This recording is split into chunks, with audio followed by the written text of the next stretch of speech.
This is Bridget Rao with Divine Essentials. Okay, guys, moving on with a little bit of complex PTSD here. We're going to be talking about somatic psychotherapy, and this approach is one that focuses on the body rather than the mind. Therapies such as somatic experience developed by Peter Levine and sensorimotor psychotherapy developed by Pat Ogden engage body awareness to release the psychological and physiological impact of traumatic events. Reasoning and logic alone are seldom sufficient to treat trauma. When exposed to frightening experiences, your breath quickens, your tension builds throughout your body. To process trauma, you need to breathe and move. However, our culture tends towards stillness in the face of trauma. When body awareness is not included in trauma processing, you inhibit your ability to work with your innate healing capacities. Somatic awareness, or an awareness of your body's sensations, can teach you how to gauge your body's feedback so you can recognize when your traumatic past no longer holds power over you. Somatic awareness. Somatic psychotherapists invite clients to be curious about sensations. Mindfully staying connected to the body in the midst of powerful emotions or sensations helps clients regulate and respond more effectively to emotional intensity. Simply bringing awareness to physical tension and breath patterns begins the process of healing. So the next time something goes on, pay attention. Sequencing. Sequencing refers to the movement of tension out from the core of your body through the extremities. It can be involuntary, but it can also be facilitated through mindful movements, such as following an urge to move something. Sequencing is helpful as it allows the releasing of tension patterns related to freeze, flight, or flight responses in the body. Sometimes sequencing occurs as a visible trembling in the arms or legs. Other times, it experienced as a movement pattern as seen in Julie's story. Julie had a history of childhood sexual abuse, and as she discussed her past, she felt an impulse to crouch and bend over. Mindfully, she curled into a tight ball as if she were hiding, and after several minutes, she felt a desire to push her arms out and kick her legs. She slowly engaged in these self-protective movements, and once she returned to stillness, she described a new feeling in her body that was both empowered and calm. So, I've seen that, sometimes when people are very upset and they're talking about something, they put their hands in their head. And like today, I paid attention in this moment where I jumped out of the vehicle to bring up a thing, and when I came back to the vehicle, I went around a different way, and there was a tree, and I was like, close my eyes and shield myself to get through so that my eyes don't get poked out. But those are like our basic instincts. A lot of people go into the fetal position. A lot of people get tense, and we protect those things. And when you go, if you went through sexual abuse, depending on the type of abuse, if in the moment you didn't do certain things, you may want to do those things when reliving it. Like, I wish I had kicked, or I wish I had, said something or done something, yeah.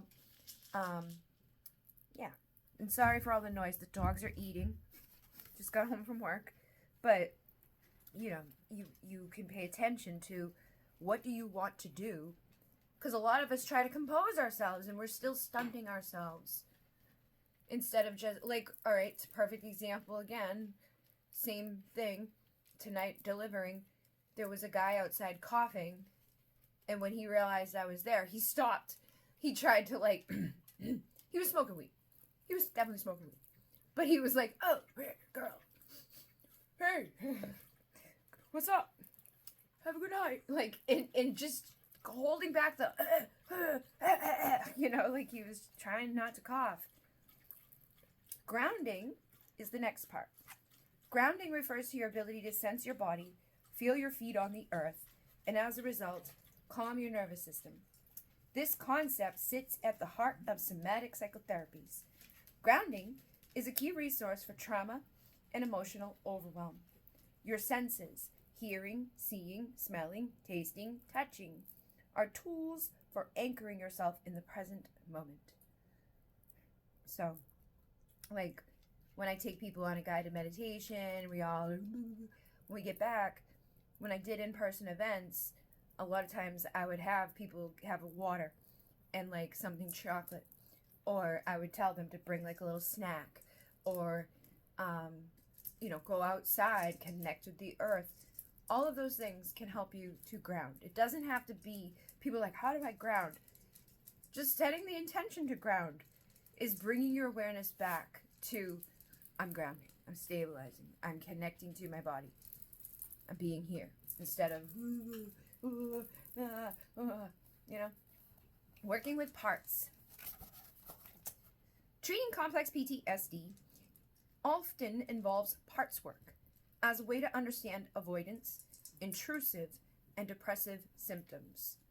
Often referred to as ego state therapy, this approach to healing recognizes that you develop different parts of yourself to hold unwanted or unacceptable feelings and memories.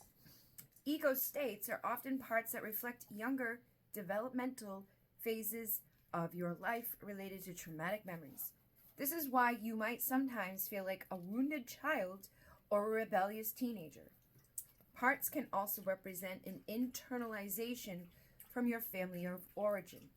For instance, you can think of an inner critic as an internalization of a critical parent from childhood.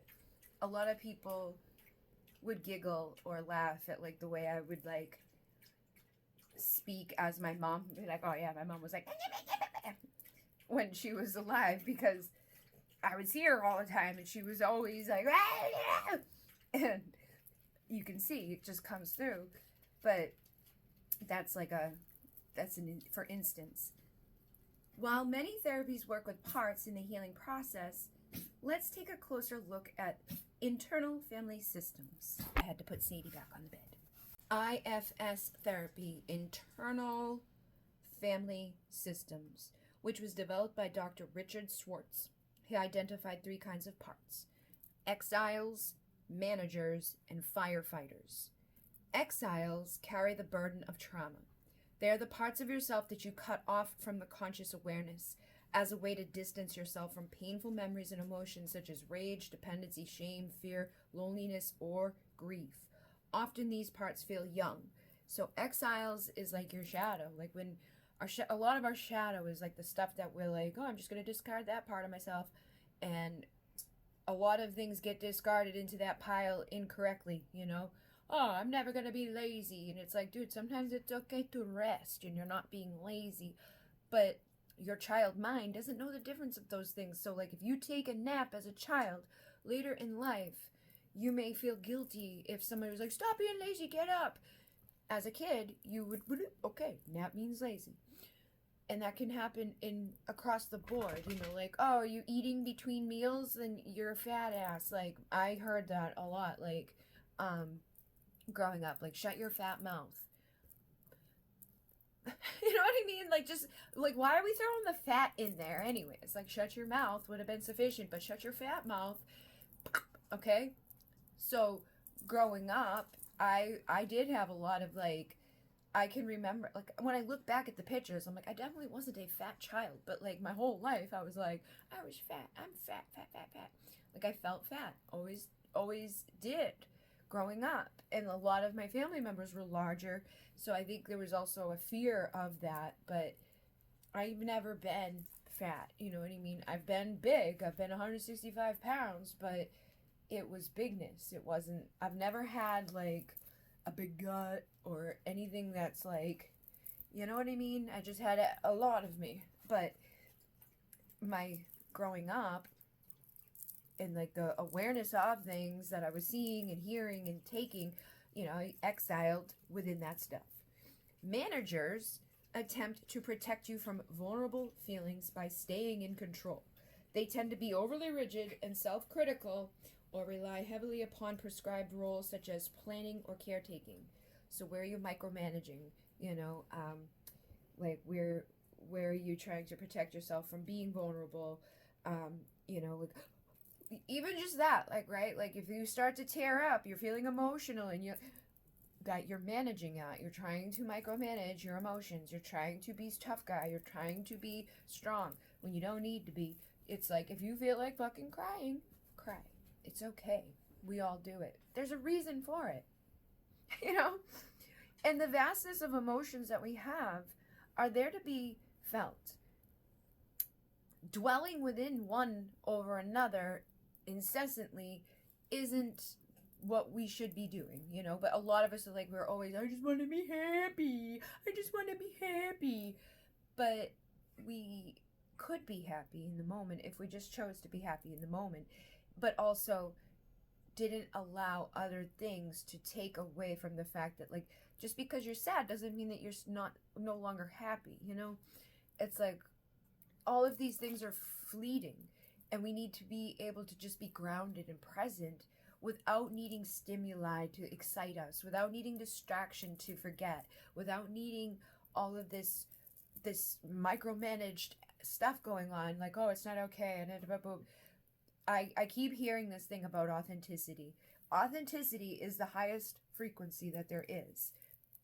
So if you want to cry, but you're trying to be tough, you're depleting yourself. You're dwindling down your energy. You're not going to be as powerful. You're not going to be as magnetic. You're not going to be as seen and respected, because even if people don't know, if you did a really good job pretending that you're not upset and I did a good job, nobody knows, I was such a tough guy, there's a fakeness that comes through it because you're not being the real authentic self that feels sad and wants to cry and be vulnerable and accept that and be happy with themselves enough to know that, like, it's another one of those fleeting things that we're just in the vastness. But being your authentic self is the most powerful way to increase your vibration and frequency, to impact others, to energies. When you're being your authentic self, you're going to attract other authentic people, and when two authentic energies collide, it's going to be like, so be authentic. All right, firefighters act out in order to repress exiles as they attempt to emerge. This part employs substances, self-harm, or disassociation to distract you from the underlying emotional vulnerability. So, firefighters are like, I'm going to have this alcohol so that I don't feel nervous. I'm going to have this alcohol so that I can forget about my problems for a little bit, so I can be happy, right? But it's a depressant, and it's you're putting out a fire with fucking flames, because it's just going to grow bigger the next day. Same thing with any drug or alcohol, like marijuana. It's all natural. It's good. I smoke it, but I've been aware of, like, dude, you need to fucking chill. Like, because it becomes an escape from reality. It becomes an escape from just being who you are. Your authentic you. You don't need those things. But because you tried them and they felt good, you're like, I want to feel good again and again and again and again. I'm going to chase this high that just, it's just no good, man. No chase will ever get you there, because it's a fucking roller coaster. But, your highs and lows won't be so extravagant if you're not with those types of things. Like, having some weed once in a while is fine. But if you're, like, dependent upon it from morning to night to be able to function on a mental, emotional level, that's not okay. Like, I understand, like, when I was in physical pain, that it was, like, amping up, because I was like, oh my god, I gotta smoke because it helps. But if there's no physical pain, then I really, it's an excuse to just get high at that point. And that's how all things kind of start out. And food is another one. Like, I love food, man. I'm a Taurus. I'm all about good food. Like, I was, like, the end of the shift tonight when we came back, they had a bunch of meals prepped for us. turkey and chicken and mashed potatoes and broccoli and bread, and he was like, oh, you want a meal? And I was like, oh my god, like, that just makes me so happy. Like, instead of a $50 bonus, here's a little chicken. Like, oh my goodness, happy Thanksgiving. Like, and I was like, yay, oh my goodness. Because we haven't had fucking a lot of food, and like, that's definitely nothing like that.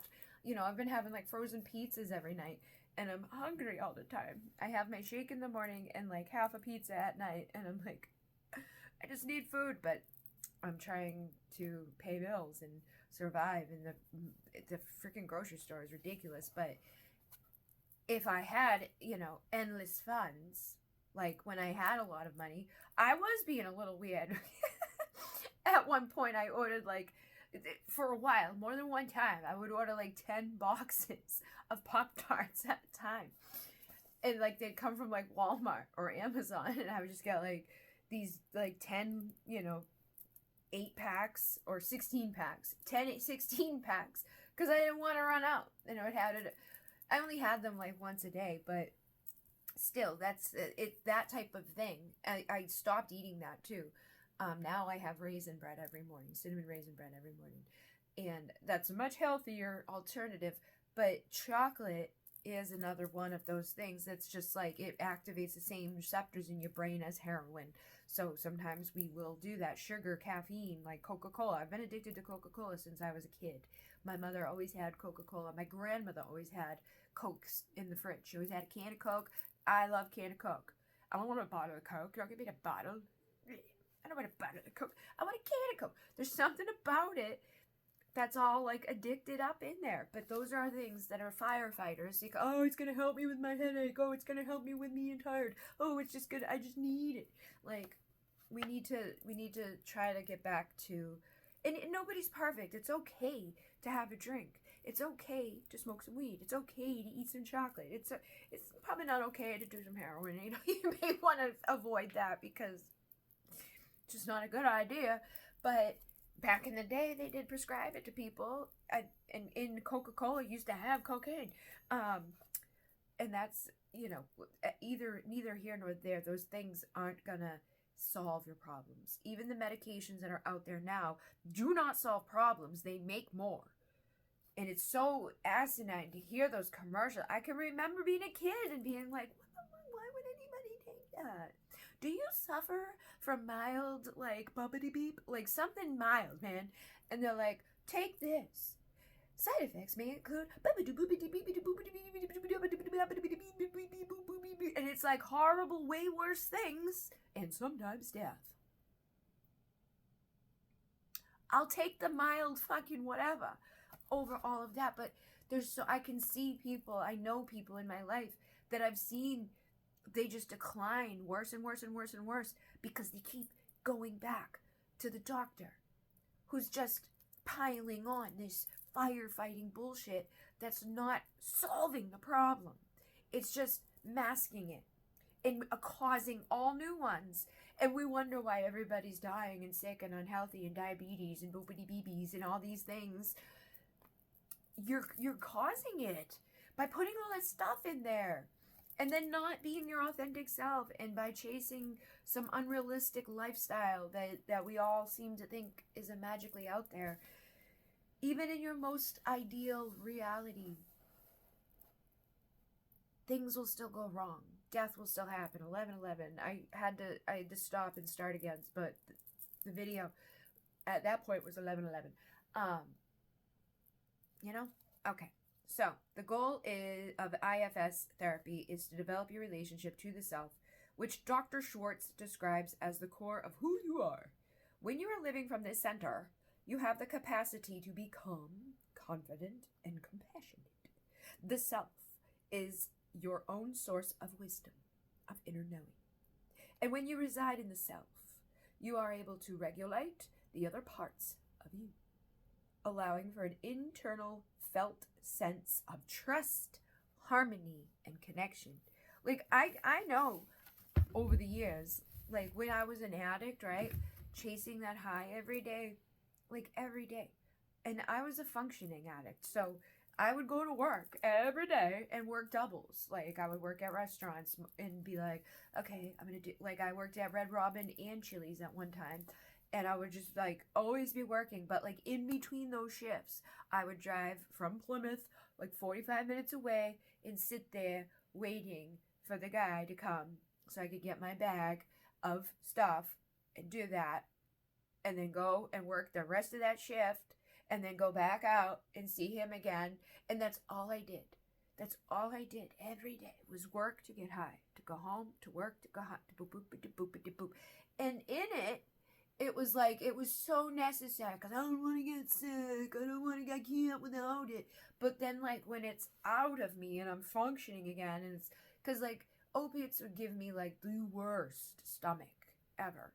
Like, if it didn't have it and I was sick, like withdrawals, oh my God, it was the worst experience of my life. But not really. Now that I've had some other experiences, but at that time, it was the worst experience of my life. It was the most painful, horrible thing.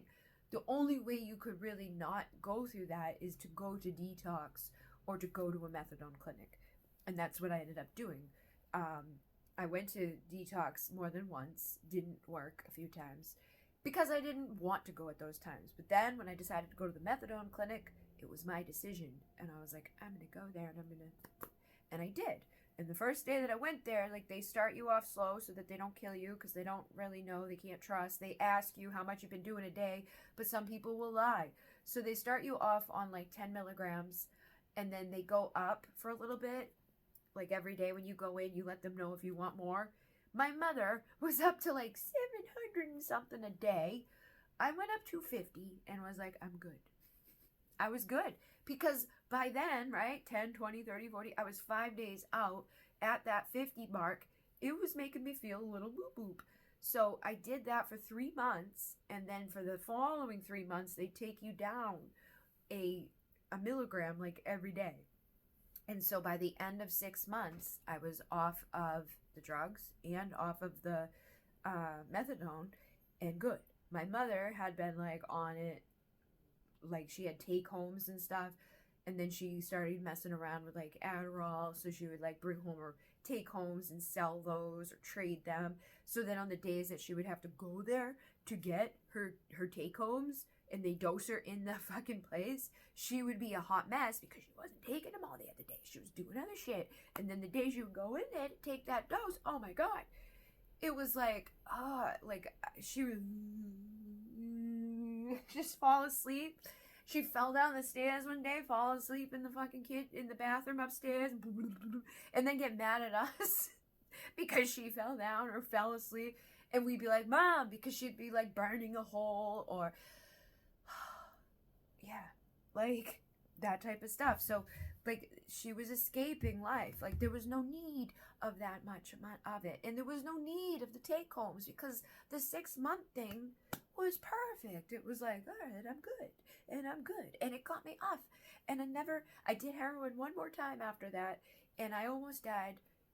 So I never did it again. But it, I believe that really helped me to just get off and really not want to do it. Because after that one time that I tried it, I don't even know what happened, but I like kicked everybody out of the place that I was working. I went laid down on the floor and I really thought I was dying. Like, I was like, everybody go, go, go, go, go, so I could die alone in this place.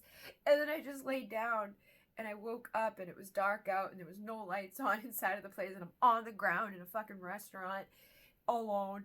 And I was like, I'm alive.